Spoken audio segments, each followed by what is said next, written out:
Oh, my brain hurts.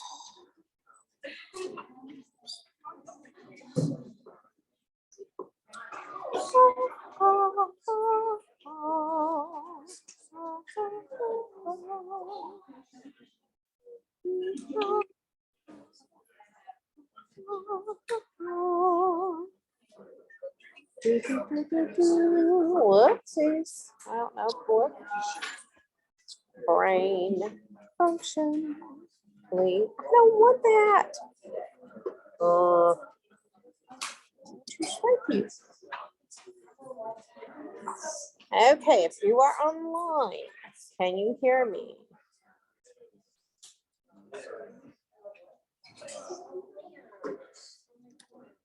Not that, not that. Go back.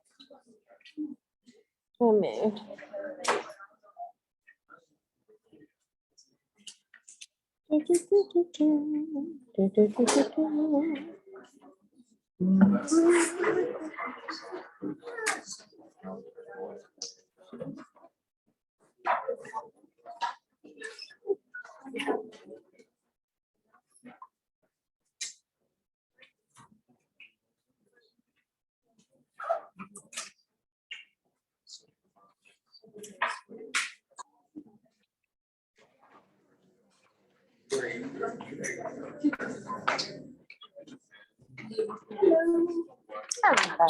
Talk.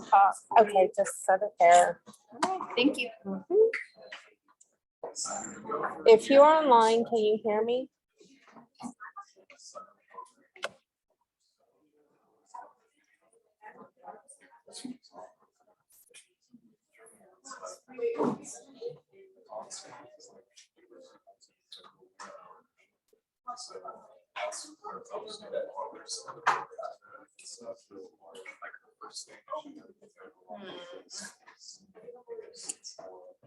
Interesting.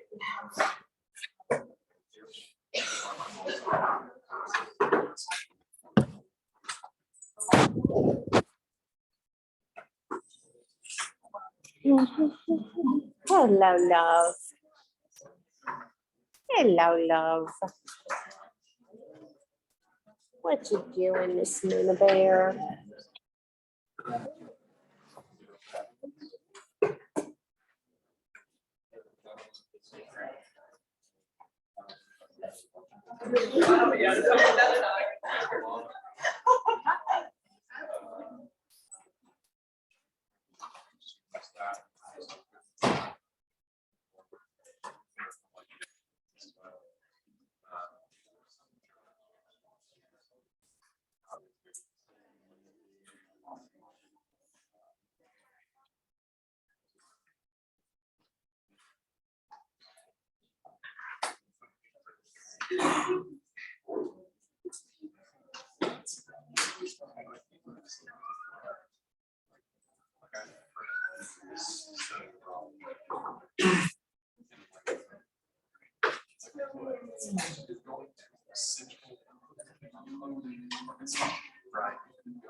Okay.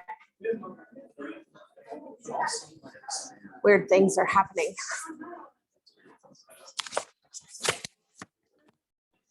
Huh? Hey, yeah. It'll be okay. Just need to make sure I knew what was going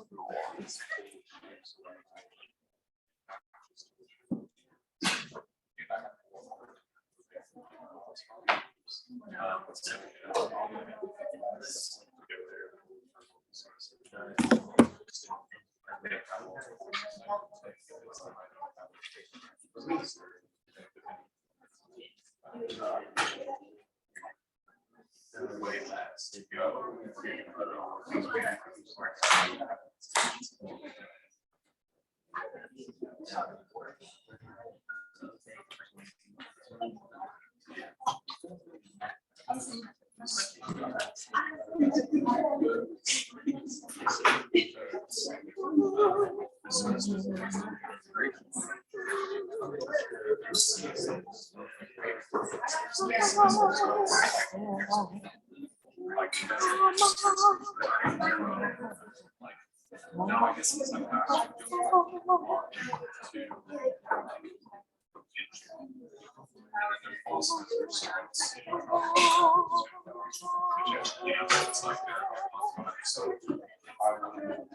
Okay, folks, it is that time of the day.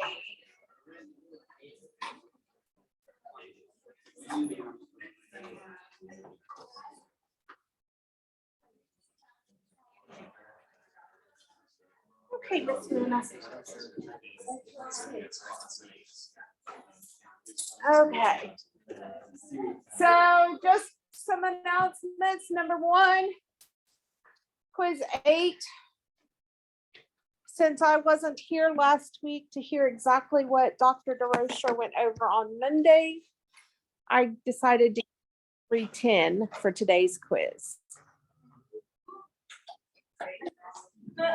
So, now, as far as other items, the buffer lab is due on Wednesday at the start of class. I know a few of you turned it in before you left lab, but the majority did not. So don't forget that it is due. There are a couple of KSP lab ed puzzles that are due by 11:59 on Wednesday. And there will be homework 11 that is going to be over what we're covering this week. That will be due on Sunday. Before I get into the remaining bonus ops, it's like, what did I say? I wanted to let you know that I did not get your test until this morning, so I have not had a chance to start grading them. That is my goal for tomorrow and Wednesday morning. I hope to be able to make my week like I've been doing, but we'll have to see how things go. I am going to do my best. Let's see.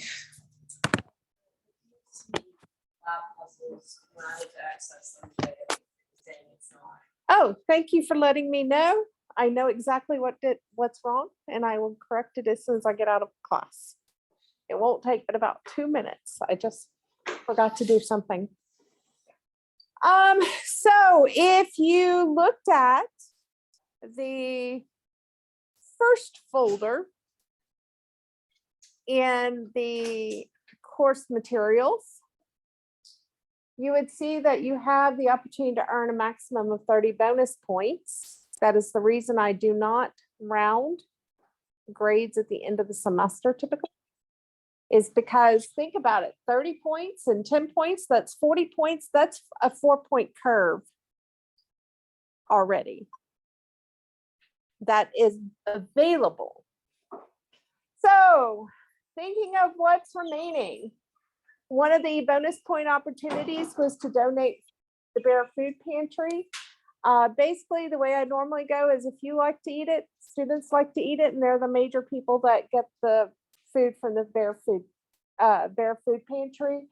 You can donate up to 10 items, 1 point per can, basically. There is also the famous scientist opportunity. That, folks, is pretty quick. It's like a paragraph about a person, maybe 2 paragraphs about a person. And there is a list when you go on to into that first folder of the optional scientists. Now you do have to check with me because only one person gets the individual. So if it's already taken, you'll have to go with number 2. That's worth 10 points. So you can just do those 2 things and it can be worth 20 points. Then on April the 11th, and I don't know if that's a Tuesday or Thursday, but it's X period, over in the Math Computer Science building in 110 is going to be the last of the chalk talks for this semester, and that's 5 points. And then finally, I have been working to arrange a talk, and CCEW stands for Chemists Celebrate Earth Week. We have a talk that is going to be over algae, actually, and the chemistry associated with algae. And that is worth 5 points for attending via Zoom, and I will be taking roll at that. For the Bear Food Pantry, all you got to do is take a picture of you donating the tin cans or donating the cans, and then send me an email with that picture and the quantity. For the Famous Scientist, you are going to be turning in a PowerPoint slide associated with it. There's already an example there. For the Chalk Talk, you have to write up a little bit about what you hear as you go. And then for the CCEW talk, I actually, since I'm running it, will be just checking the Zoom report to see who attended. Any questions for me? I'm glad to be back. I'm tired, but I'm glad to be back. I'm glad to see all your faces. Okay, any questions in general before I get started? Just one more thing I wanted to make note of is don't forget that there is a study session from 2:30 to 4:30 tomorrow. It's across the hall in 105. If you're struggling with your with concepts from last week, or if you're struggling with your buffer lab, it'll be an excellent time to come get assistance. So. Okay, so what we're going to do is we're going to move into buffers. So a buffer is going to be a weak acid and its conjugate base. You will never find a buffer that consists of a strong acid or strong base. It's always going to be a weak combination. You were introduced to the Henderson-Hasselbalch equation last week, which is the equation we use to calculate the pH of a buffer. And that is pH is equal to the pKa for the acid, plus the log of the base concentration over the acid concentration.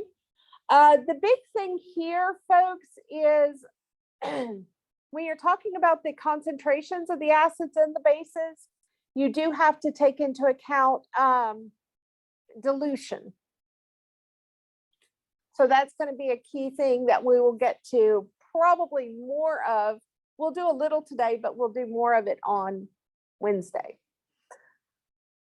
So Dr. DeRocher basically introduced you to a very simple buffer. Basically, he gave you the acid and the conjugate base and asked you to calculate the pH.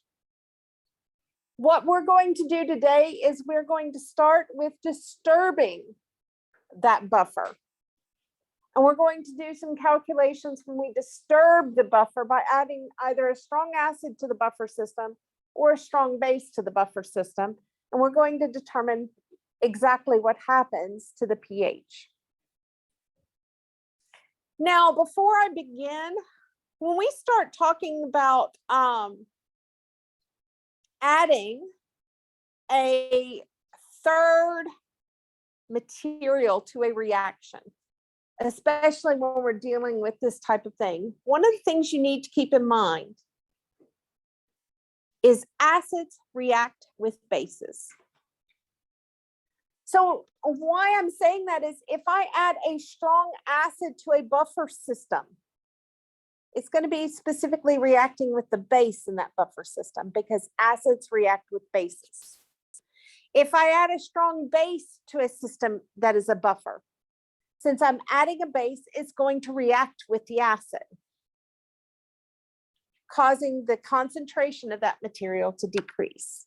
So that is something to keep in mind. So let's just begin where we basically with what I understand you finished with on Monday of last week. Let's determine the pH of a solution that contains formic acid and sodium formate. Folks, when you start talking about these conjugate bases or any type of material, really, if you see the term sodium, potassium, rubidium, you see a group 1 metal, you can essentially cross out the sodium piece, and because sodium's a +1, that means what's left is a -1. Again, if you see something, sodium metal, potassium metal, those metals are frequently used just to counterbalance charges. And so you can basically say that that metal doesn't exist, but because it carried a +1 charge, that means what is with it had to be a -1 charge. So what we're looking at here is we're going to have the formic acid, and we're going to write the acid dissociation reaction of the formic acid in water, which is going to set up an equilibrium with the formate ion and H3O+. This is just a conjugate acid-base pair. According to the information you were given, you have 0.135 molar of the acid, and you have 0.215 molar of its conjugate base. Because you have acid and it's a weak acid, because you have a weak acid and its conjugate base, you have a buffer system. So that means that the equation we're ultimately going to be using is pH is equal to the pKa plus the log of the base concentration over the acid concentration. So in other words, we're using the Henderson-Hasselbalch equation. Well, before we can get into this, we need our pKa. Well, anytime you see the P, it means negative log. So we're talking negative log of Ka. So that is equal to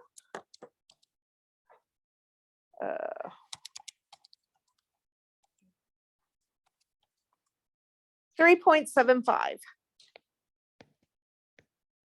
So our pH is going to equal the 3.75 plus the log of the base, which is 0.215 over the acid, 0.135.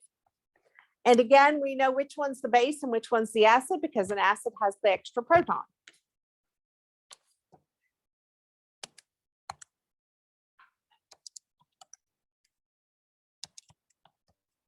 And when you key this into the calculator, what you have is you've got a pH equal to 3.95.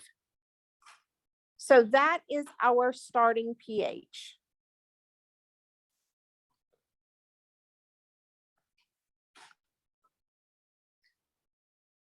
Of 3.95, yes. What do you mean check it? Okay. Now, folks, speaking of checking it, though, you can look at this. Compared to the 3.75, is 3.95 heading in the base direction or in the acid direction?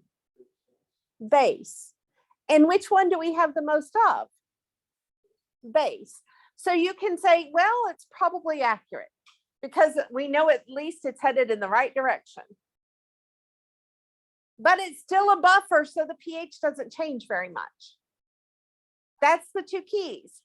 We would not expect it to change very much because you still have weak acid and conjugate base. But we would expect this one to be slightly more basic because there was a higher concentration of base over acid. Okay, so let's move on to the next one. Now what we're going to do is we're going to be altering the buffer by adding, I left out the HCl. by adding hydrochloric acid to the buffer. Now, before we can do anything, folks, because we're adding volume, we have to deal with a dilution here. So we're going to need to know the new concentration of our HCl once it gets added. We're going to need to know the new concentration of the A minus, and we're going to need to know the new concentration of the HA before we can do anything.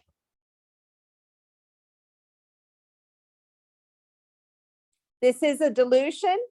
So anytime we're dealing with a dilution, M1V1 equals M2V2. So if we're looking at this, it's always going to be M1V1 over V2 is equal to our M2. So we have 5.00 milliliters of a 1.00 molar HCl solution that we are diluting to 105.00 milliliters.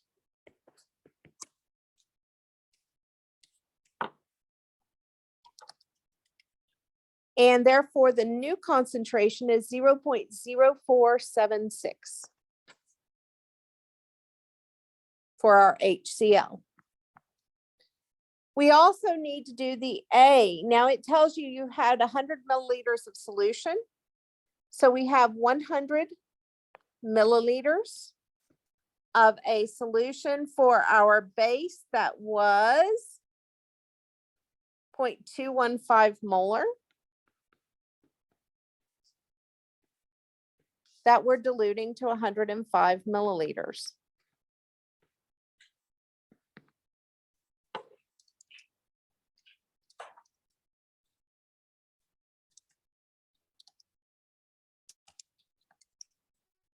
Which means we are dealing with a 0.2048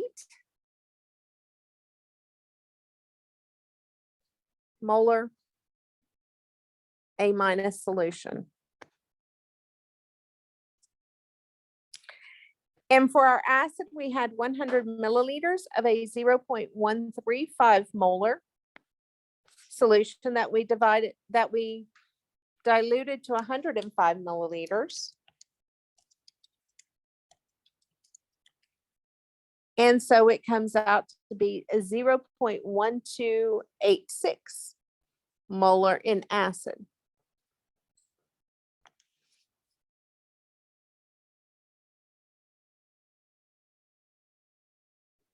So all I've done, folks, is I knew that I added something else to the original buffer, which means I have diluted everything. So I determined the new concentrations of everything. Now we're going to take that and we're going to go back to our equation, which was HCO2H plus water goes to make CO2 or HCO2 minus plus H3O plus. And we are starting with 0.1286 molar of the acid and 0.2048 molar of the base. Now, this is where that statement in blue comes into play. Who is the HCl going to react with? HCl is an acid, so it reacts with a base.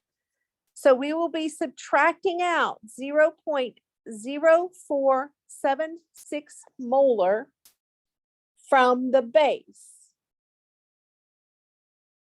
And if it is subtracted from the product side, that means that it is added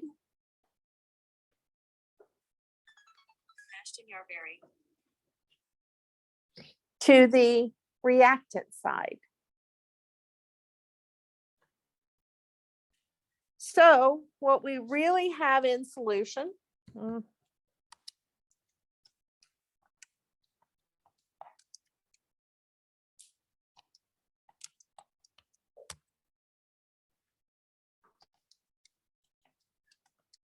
is we have 0.1762 of our acid.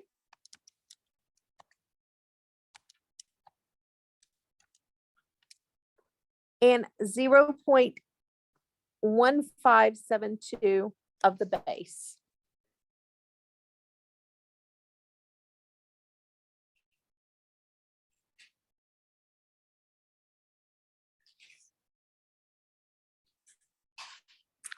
I didn't leave myself enough room, so I'm going to go back up above this to just put in the next piece.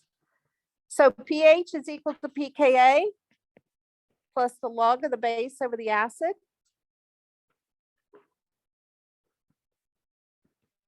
So that's equal to, where'd it go? 3.75 plus the log of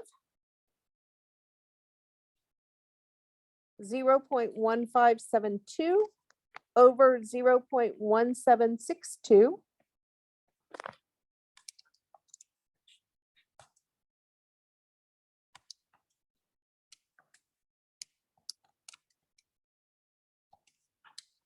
And that comes out to be 3.70.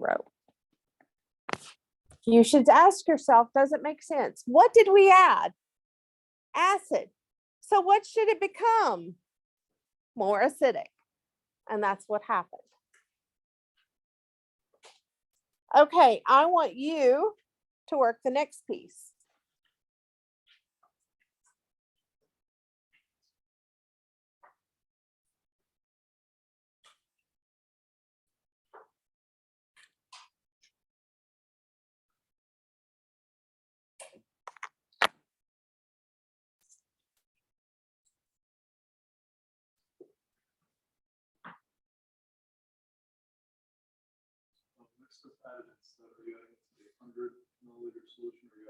Yes, instead of the HCl, we would have added sodium hydroxide. So in other words, the same thing we did earlier, but no HCl involved.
Okay.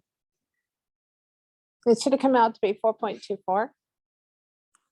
Now, I mean, the only reason I didn't recalculate everything is because in this case, I was using 5 milliliters of a 1 molar sodium hydroxide. Up here, I had used 5 milliliters of a 1 molar HCl. So I knew that the number would be the same. And that's why I just started with all those numbers. But if I didn't know that, I would have had to do the exact same process. Questions? You're going to get a lot more practice with buffers, and especially buffers that have been disturbed. When we get into weak acid, strong base titrations, and weak base strong acid titrations. Because that is where we hit the buffer region in the titration, is if it's a weak acid or a weak base that we begin with. Now what we're going to do though, is we're going to talk about strong acid, strong base titrations. Folks, what we have done so far is we have actually developed all of the tools necessary to perform titration calculations.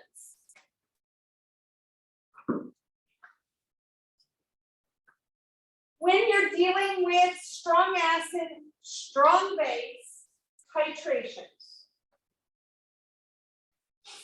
you will be determining the pH using the exact same techniques that you did on this last test.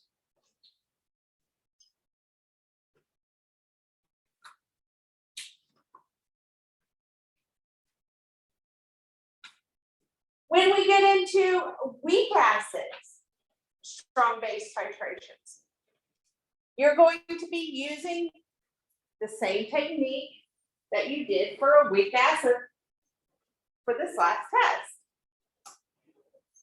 You'll be using buffer calculations. You will be using calculations involving excess base, meaning strong base calculations, just like on the last test. In other words, everything has been built into the tools that you need to be able to perform the calculations for titration.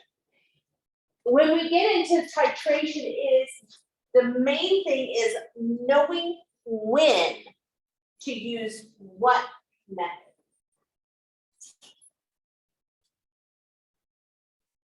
Otherwise, you've already got the tools. It's a matter of knowing when you use what method.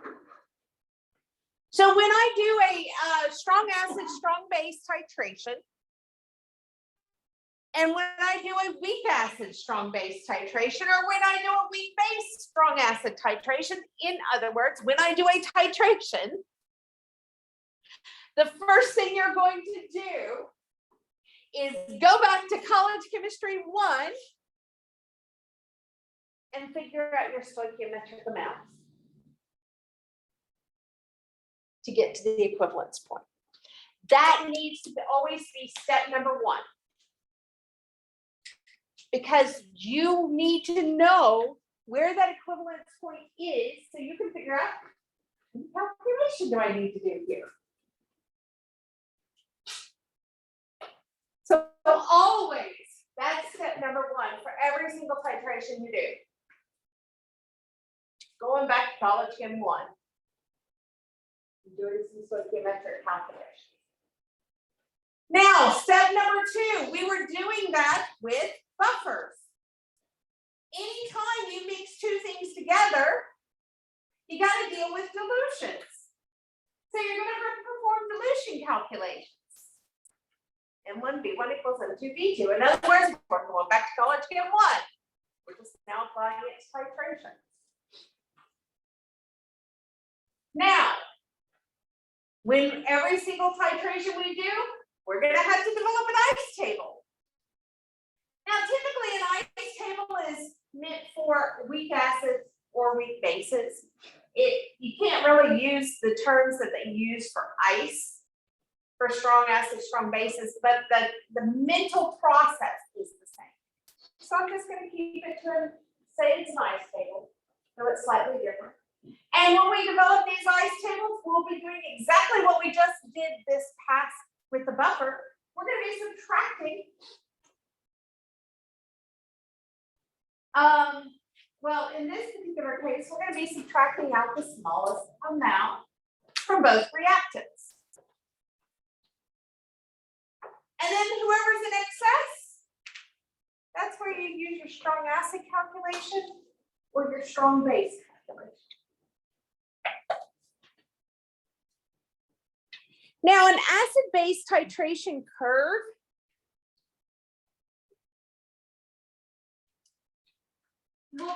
has a extremely sharp incline between the acids and the bases. And although Dr. DeRocher showed you where you could split hairs with something like potassium sulfate as a salt and say it's slightly basic, we're not going to split hairs.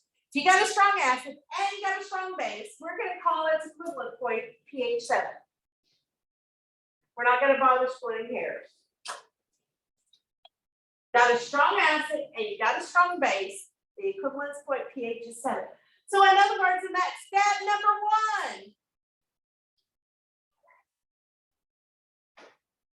where you determine that stoichiometric amount of titrate, whatever that volume is, that's where pH 7 is going to be.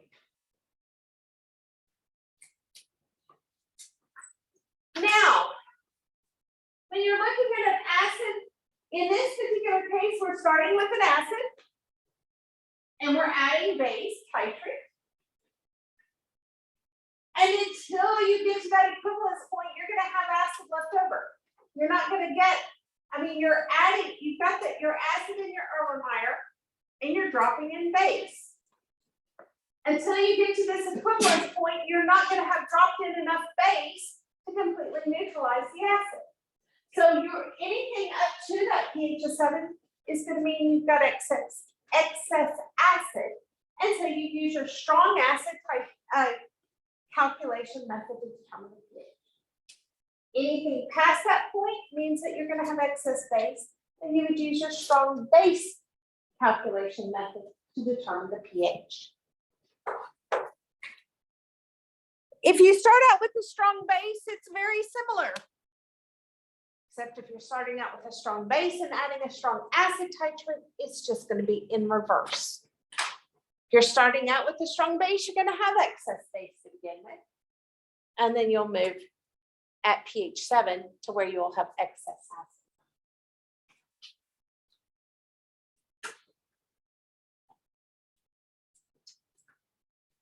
acid. Okay. So let's get into some problems. Or a problem. 10 milliliters of a 0.03 molar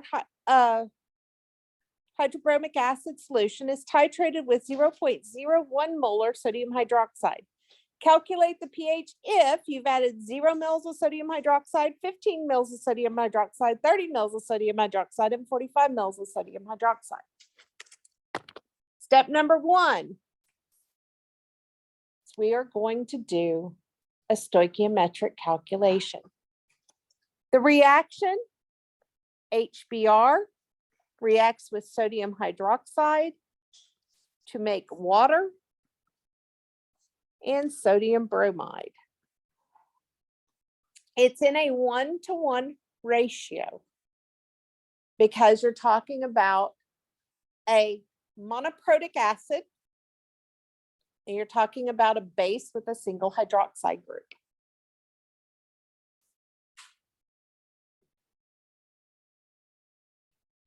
So in developing this, you have 0.010 liters of your hydrobromic acid. which is a 0.0300 molar.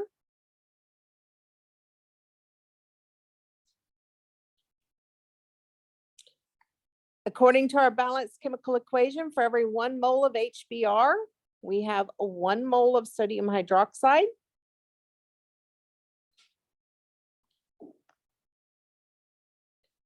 And then our sodium hydroxide was 0.0100 molar to 1 liter.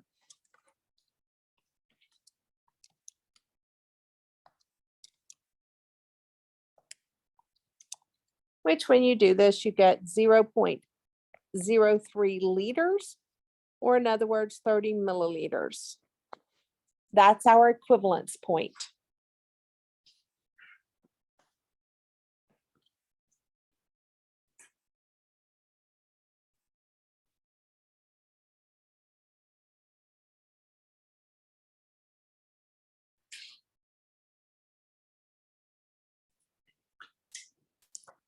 This is a strong acid, strong base titration. What is the pH at equivalence?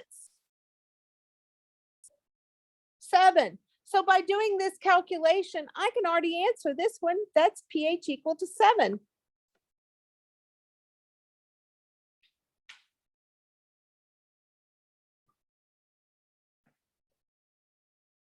And since we started with acid, that means these are going to be excess acid. And the last one is going to be excess base.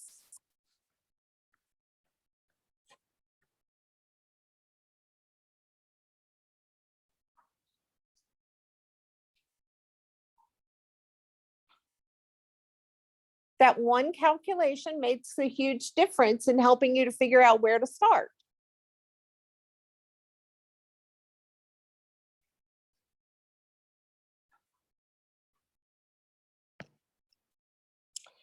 Now that first one isn't just excess acid, it is acid only. Because we had 0 milliliters of sodium hydroxide. So that means we had our HBr that we added to water that went ahead and made hydronium and Br minus. There's no base present. It's all acid. And we know that since this is a strong base, if we start out with 0.0300 molar of HBr, all of that is going to dissociate in the formation of the hydronium.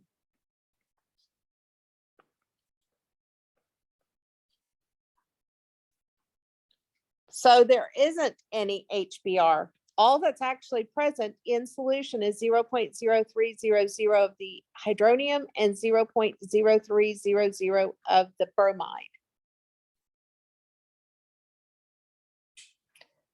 So we can go directly to our pH. pH is equal to the negative log of the hydronium. So it's equal to the negative log of 0.0300, which is 1.52.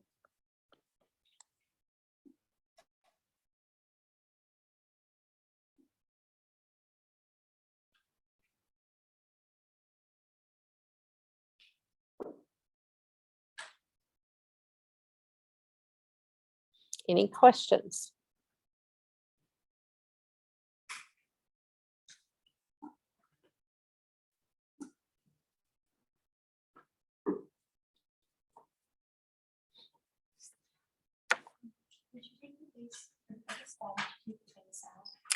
I did not use any base because the first one was with 0 base. So you haven't added anything yet. Now we're going to look at 15 milliliters of base though.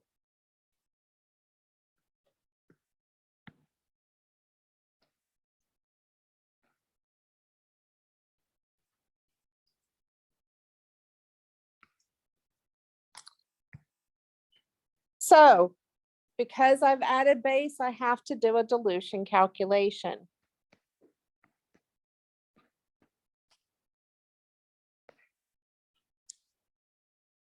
NaOH. I think it was NaOH, yeah.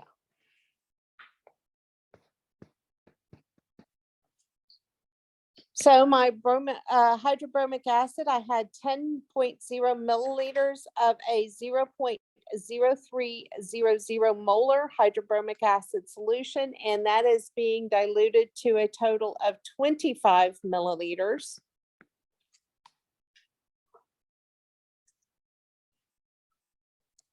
Because we have 10 from the acid and 15 from the base.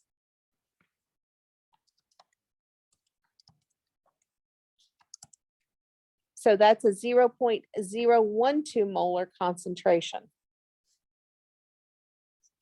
For our sodium hydroxide, we're at 15 milliliters of the sodium hydroxide, which was 0.0100 molar.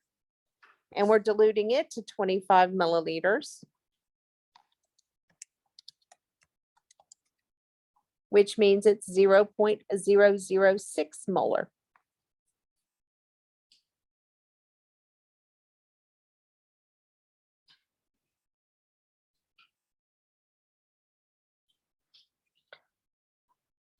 Now the equation is HBr plus NaOH goes to make water plus sodium bromide.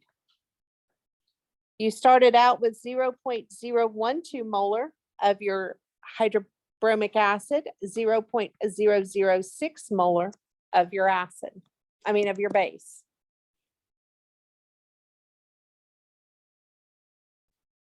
You subtract out the one that's in the least quantity.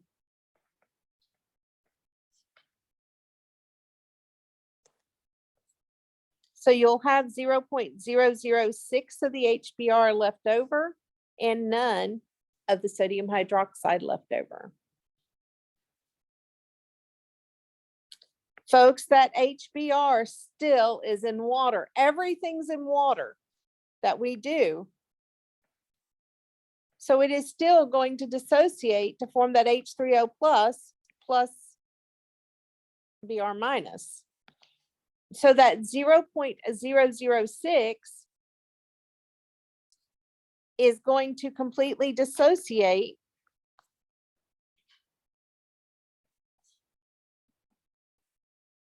to make that amount of hydronium.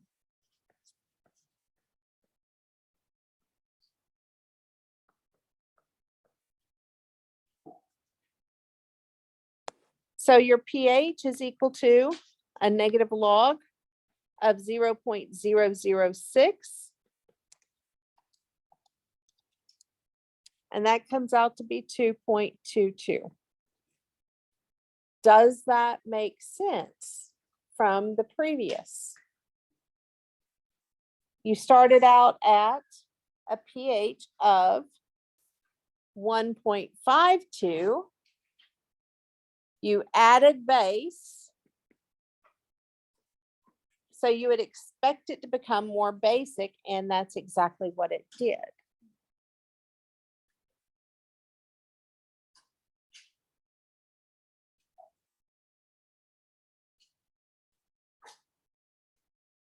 Now, before I move forward, I wanted to do one more thing. Let me say this and I'll come back afterwards. I wanted to go way back up here and show you that I'm following this path. I took and determined the stoichiometric amounts, figured out 30 mils was the equivalence point. Now, in the next piece, I had to perform the dilution calculation. So that was the first thing I did. If you look at part B, first thing I did was perform the dilution calculation. I then set up an ice table and figured out who was in excess. And then I used the exact same method I used previously. because it was a strong acid in this particular case that was in excess. So these are the steps you can follow, and we'll see it once we go past the equivalence point after our break, which we're going to take till 3:50, which is 4 minutes.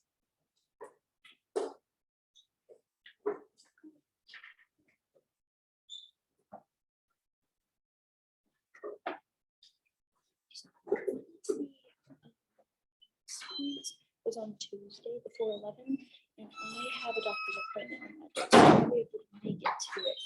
Is there a way I can maybe do something else, like maybe do it more in the food pantry to get those bonus points, or do I just have to drop it? It's okay if I do, because I understand it might not be fair. Well, and there is other stuff available prior.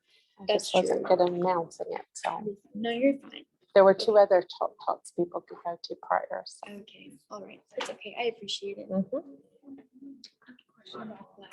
In part B, it's asked about even if the pH was right, why didn't they grow? So since we talked about pKa in part A, do you think it would be because they didn't calculate the pK? So the ratio was off? No, there's something else to this because the pKa is pretty close. You could adjust it pretty easily. What is that though? Where is that found? Or more importantly, that found?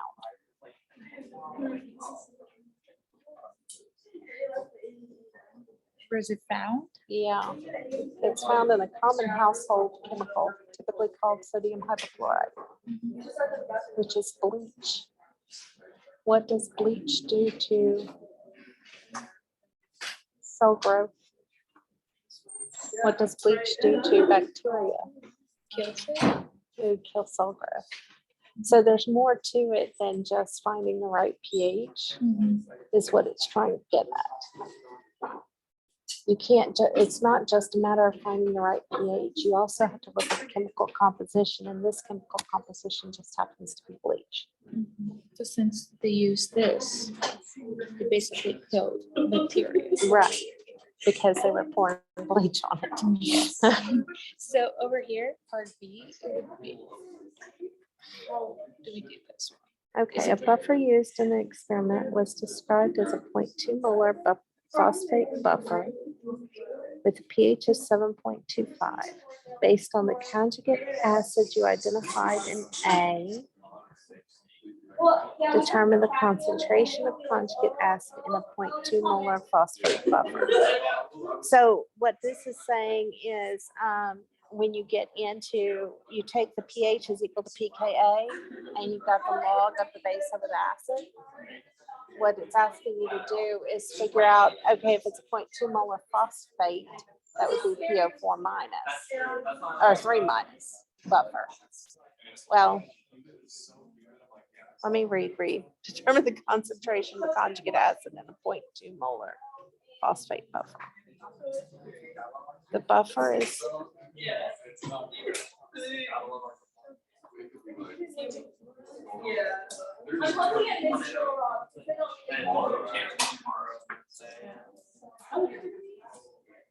I'll need to work that one out. You'll have to come talk to me when I can actually do it. I mean, I think I know, but I want to make sure. So I need to. I'm a writer. I don't just answer.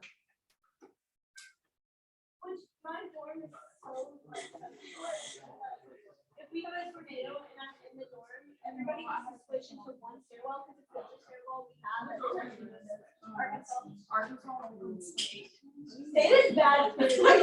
They used to have, there's that little bitty hallway on the first floor. Otherwise it's stairwells. We have that little bitty hallway and we have the stairwell. But yeah. Even that hallway has yeah, no. I used to live there. No. I was a resident master for STEM Residential College when it was in there. Yeah. Yeah. Where he lives is where I used to live for 5 years. Those apartments are not that big. They're not bad either. I mean, it's about 5 dorm rooms. They're not huge, but they're not bad. Yeah. And then we have a senior Yeah. Okay. So let's go back. So 1.52, 2.22.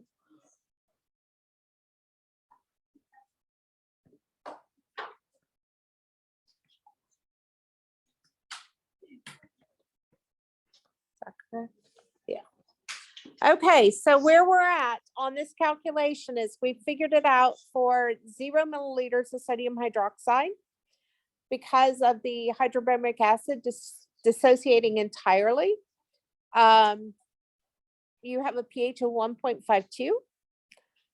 When we added the 15 milliliters of sodium hydroxide, we did a dilution calculation.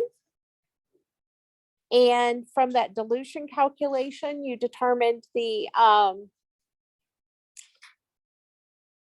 concentration of the acid and the concentration of the base. And then you had to subtract out the concentration of the base because at that point there was less of it. And the pH changed to 2.22. And then all of a sudden it's going to go to 7. So in other words, folks, it kind of looks like this drawing I drew.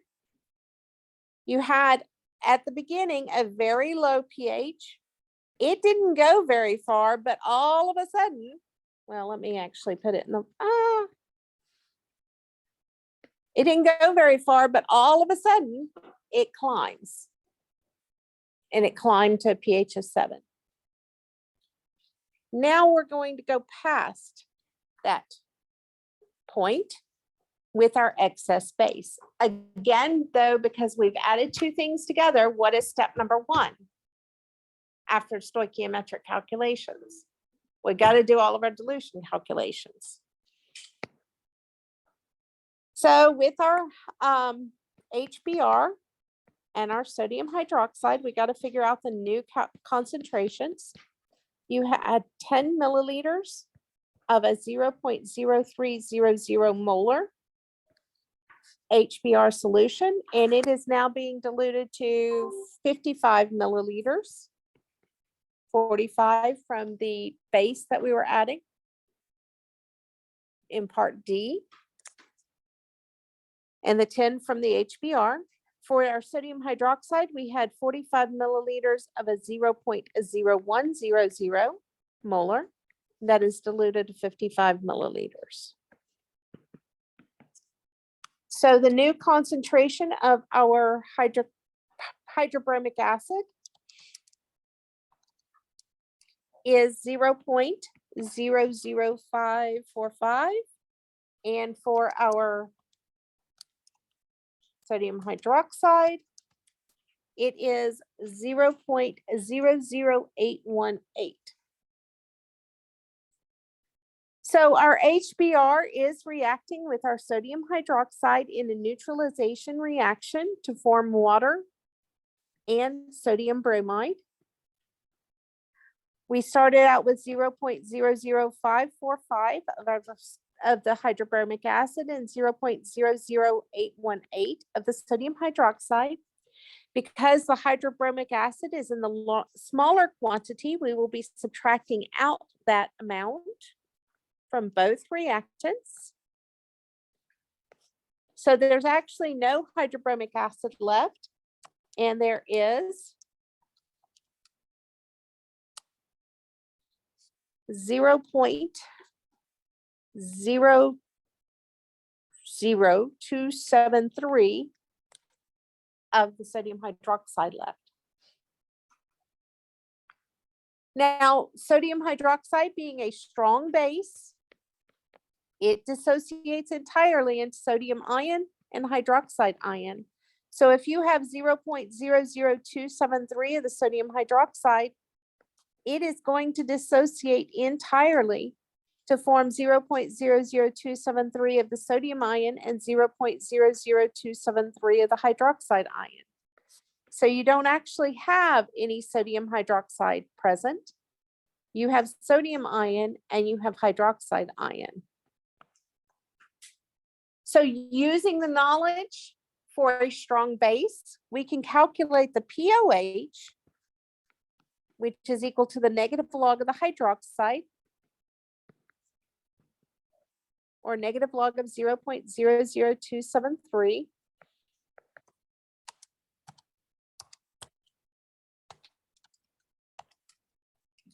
And when you do so, you get a value of 2.56.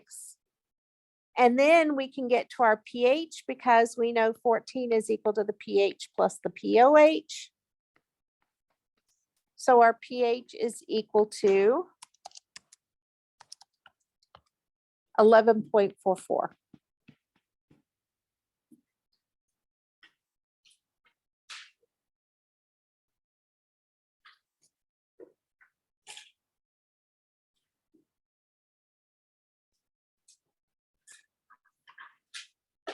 You have the tools to do this, folks. Whether it's from College Chemistry 1 or whether it is from what you were doing prior to the last exam, you have the tools to do this. For me, the entire piece comes back to the beginning and thinking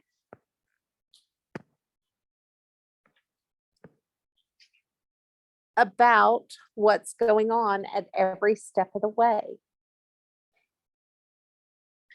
Taking that minute or two and making yourself a note can be useful.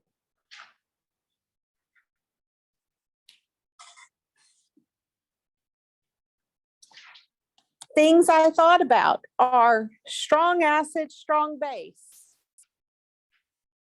That was first step. I got a strong acid, strong base. The next thing I thought about is I have to do my stoichiometric evaluation to figure out where's the equivalence point. Because by knowing that, it helps you to figure out, okay, what type of calculation am I going to need to do? If it's at the equivalence point and it is a strong acid, strong base, you don't have to do any math. You can just write the number 7. Because all you have is water and a salt. So we're talking about the water dissociation reaction at that point. That's it. But if it is before that point and you started with an acid, that means you have to have excess acid. So it automatically means I'm going to be using pH is equal to negative log of hydronium. But if it was after that point, it meant I had to have excess base. So I knew I was going to have to use pOH is equal to negative log of the hydroxide and then get to the pH from 14 is equal to pOH plus pH.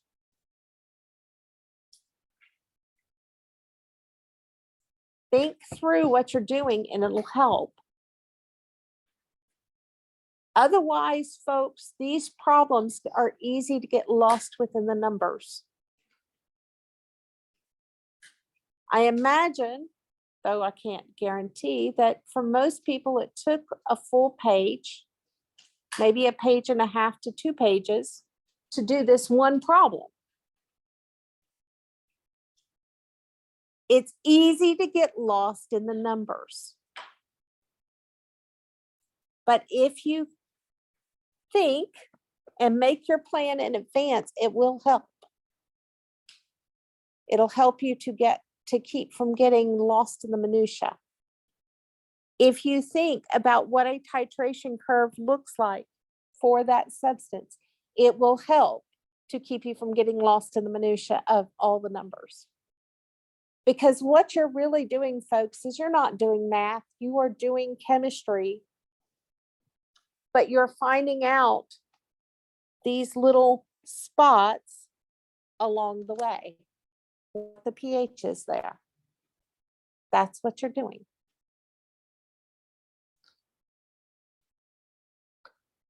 Okay, instead of throwing you another problem just yet, I want to hear from you. What do you need at this point that you feel completely lost about? It's okay, folks. If you're lost, somebody else is lost. I can guarantee it. And the reason I can guarantee it is because I can see the same mistakes being made on on multiple tests. So I know it's there. Yes. You know the stoichiometry for the index point, and you have like a little table of numbers, will it almost always be one of those? For your stoichiometry, you'll always have the numbers. Because it's always, so the question I was asked is back here, the 0.01, the 0.03, the 0.01, will I always be given that information? And the answer is yes. You will always be given that information in the very beginning part of the problem. Because we're not expecting you to be able to know what those are without those particular pieces of detail.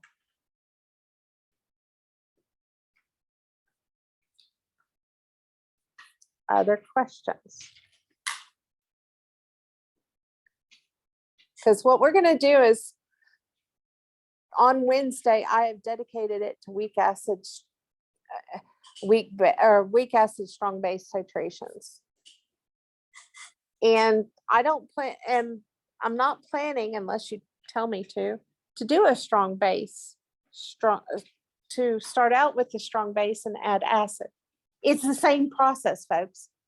It's just in reverse thinking, but it's the exact same calculations, just reverse thinking.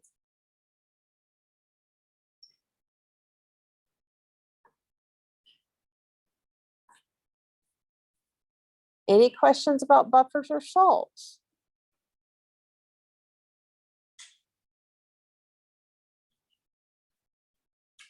Or Lewis acids, Lewis bases?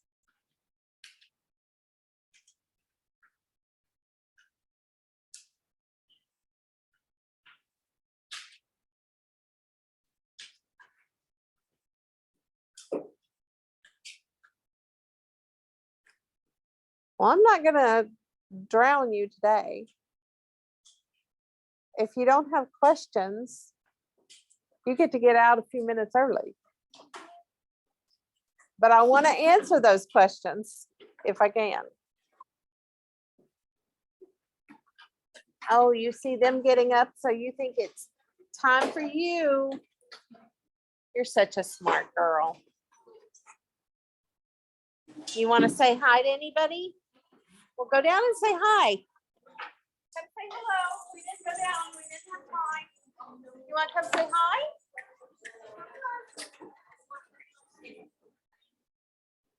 Oh, I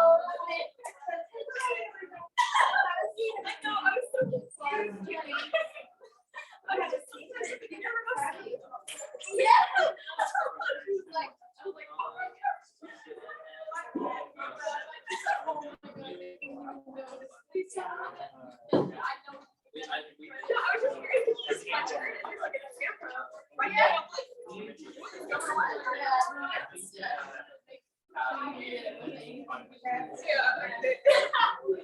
That's not what we got given a really good numbers super tiny.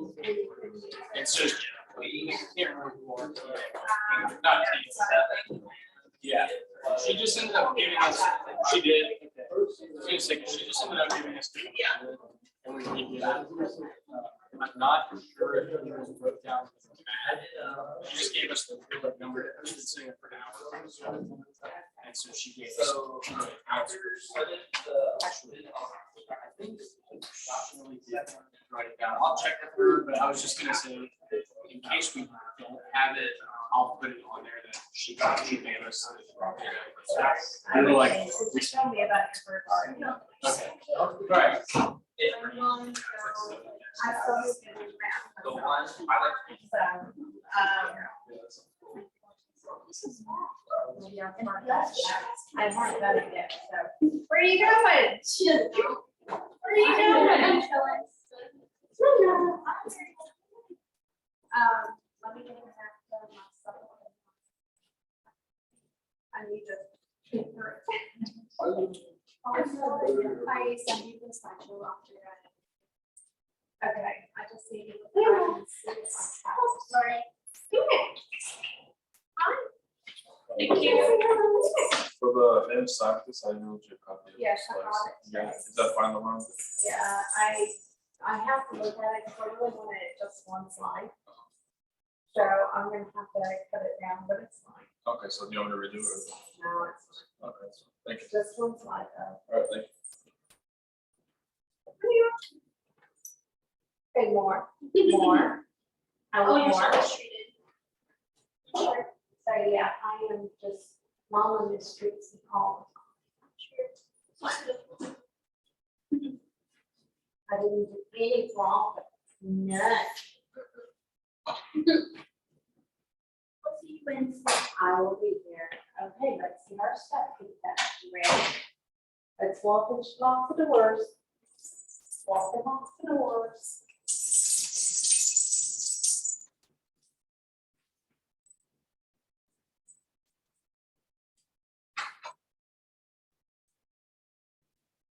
Now we're gonna lock all the doors. And then we'll turn out our light. Shut everything down.